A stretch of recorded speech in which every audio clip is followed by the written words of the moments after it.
Welcome back to What Arty Noobs with General Disturbance. This is an M10 RBFM, the French Tier 5 premium tank destroyer. It's located on the north spawn of mines and it's under the command of General Anonymous. Okay, game's underway. Basically this is the same as the M10 Wolverine, but it's just got French markings and a French voice. And you can see General Anonymous has got one mark of excellence already on the barrel of that 76mm gun. Now the M10 is actually quite a good tank destroyer, despite the fact that it doesn't have much in the way of armour, virtually no armour at all, and alpha damage of 115.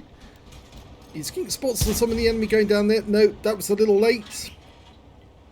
Reload's fairly quick, 2.67 seconds. And you saw that AMX 12 ton go through the frame briefly. Looks like he's going off around the corner. I think he's going to try and stop our guys from moving into the hill. Normally it's north spawn who actually takes the hill in these games, but on this occasion it's the south spawn. And T-34 trying to make his way around the east side. Now we've got an OI experimental and a T-34 shielded in that area, so he might find that a little difficult. There's that AMX 12 ton again. He's come up to the north side. Have a pop at our guys, and the Cromwell goes through the frame as well. I have a sneaky suspicion some of those guys are actually looking through the bushes to see if they can spot anything over here. In fact, looks like they're both behind that tower, the ruined tower. Meanwhile, we can see a KV-1 at the center line, and that angle's just way too wrong. It's not going to penetrate the armor. He did some critical damage, but no, the round's just not going to go through. At this angle, all they'll do is hit the tracks and... yeah, tracking him. Although he is picking up some damage assist here, because the rounds that are keeping him tracked are enabling others to put rounds into him. Yeah, he's just wasting ammo on keeping the KV-1 where he is. If he allows that KV-1 to pull back, he might be able to get another round on him. The AMX 12 ton is, briefly comes into view. The KV-1 is untracked now and has managed to get himself behind that rock. And, if he goes through that gap...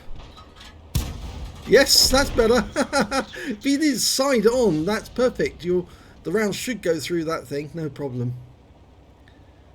Now, towards the end of the war, the M10 Wolverine was actually relegated to indirect fire, and there are some pictures showing Wolverines with huge numbers of spent shell cases littered around the outside of the tank, because of course they needed to find some space to put them. After firing them, they just chucked them overboard, open cockpit and all that.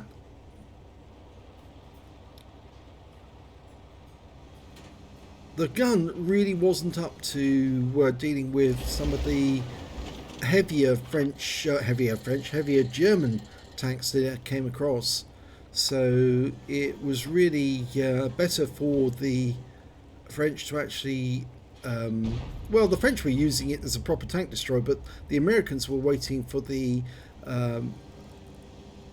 Hellcat to arrive. And now we can do some damage on that KV-1. Pulled back behind the rock. There's two KV-1s, that's a different one. Over on the other side. Now Hellcat lead the shot. No, he didn't get it. He'll have to get it with this one. And he did get tracked by somebody else. But now we're just going to harvest his hit points and he's out the game. In fact, it was our Arty, the AMX 13F3, who got the kill on that one. And the Depth Toaster comes into view, and what a pity. There you go. Yeah, not a great move by him. That KV-1 keeps popping behind that rock in the centre. And he's fired two premium rounds, and one went through the turret for 105. Now, as I said, the gun is a 76mm with 115 alpha, 130mm of penetration with the standard, and it goes up to 170 with the premium rounds. But he's run out of premiums, he's got no HE, it's all armour piercing from now on in. Stug over in the corner there, that's beyond the gates. That Jackson... well, unfortunately, we just lost a T-34 shielded, and the Jackson, well, he's very low on hit points. He's only got 5, That's going to hit the building.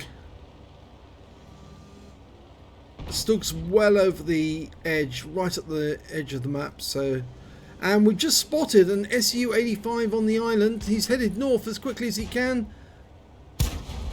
Well, it's one hit in. Can he get another one in? Oh, the guy went right up against the rock. And, well, he's going to sit there for the moment now because he's knows that he's under observation. The KV-1, he got one in. Can he get a second in? Yes. Keep going.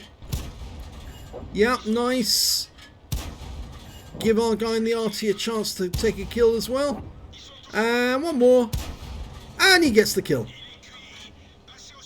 There's the KV-1 that went in. He's actually just behind the towers there. We're just popping into view every now and then. And one shot's enough for him. So that's 3 kills now for General Anonymous. But he's running out of teammates. He's only got 2 teammates left. 3 of them all together. There's the Stug. 1 shot's enough for him. Still got that Jackson over there to the west.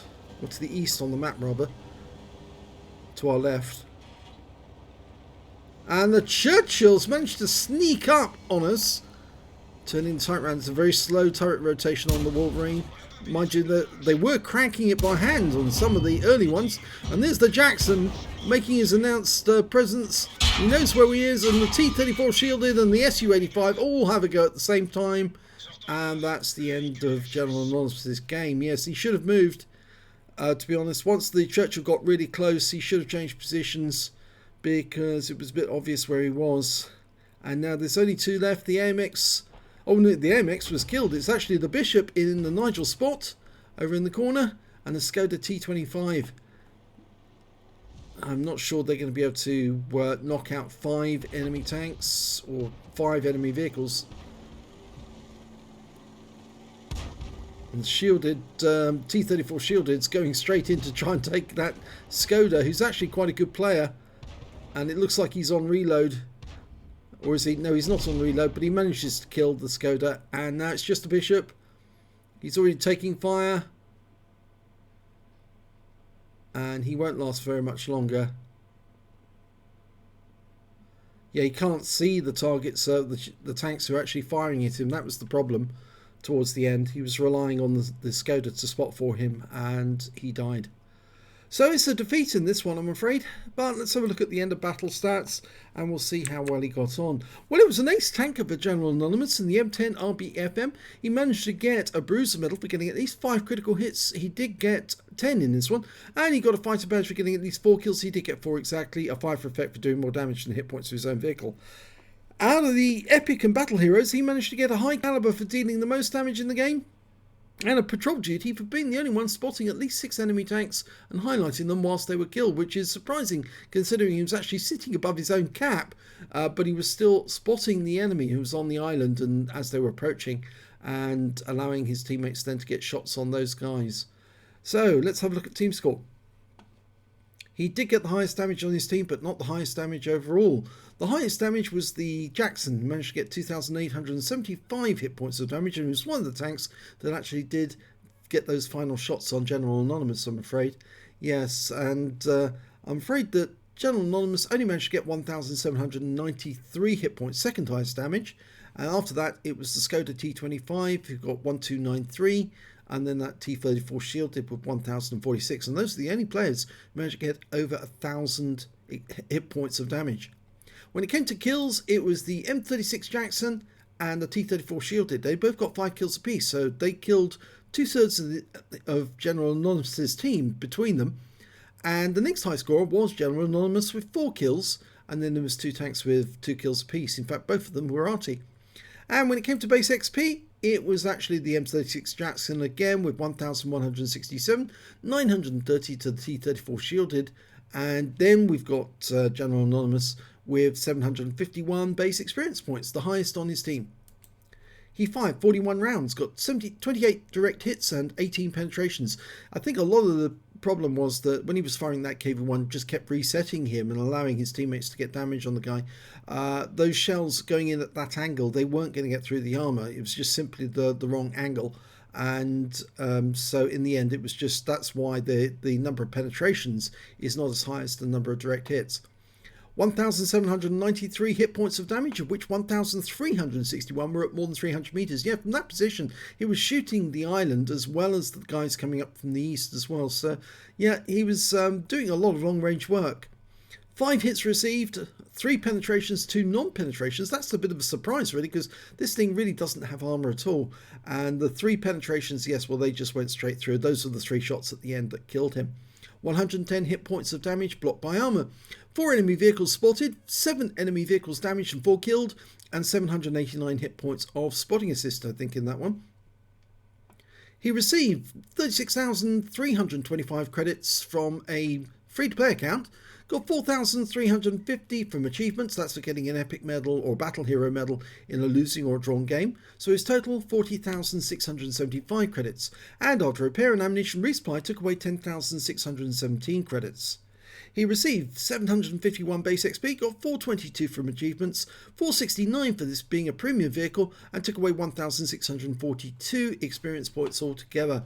So not bad in terms of his performance, but the only problem was towards the end he was, well, a bit prominent, and sitting up there on that ridgeline, it was just going to be easy for the other guys to spot where he was. All they needed him to do was keep firing at their teammates, and then they could see him sitting there and fill him full of holes as quickly as possible. He should have pulled back or relocated, possibly used the rock for cover, and allowed Skoda and the Bishop then to do the damage on the enemy whilst he was just finding out where the enemy was. So, yeah, a bit disappointing that this is a loss, but it is an ace tanker, so we can't deny that. If you enjoyed that replay, please give this video a like and do subscribe to our channel, please, and thank you for watching.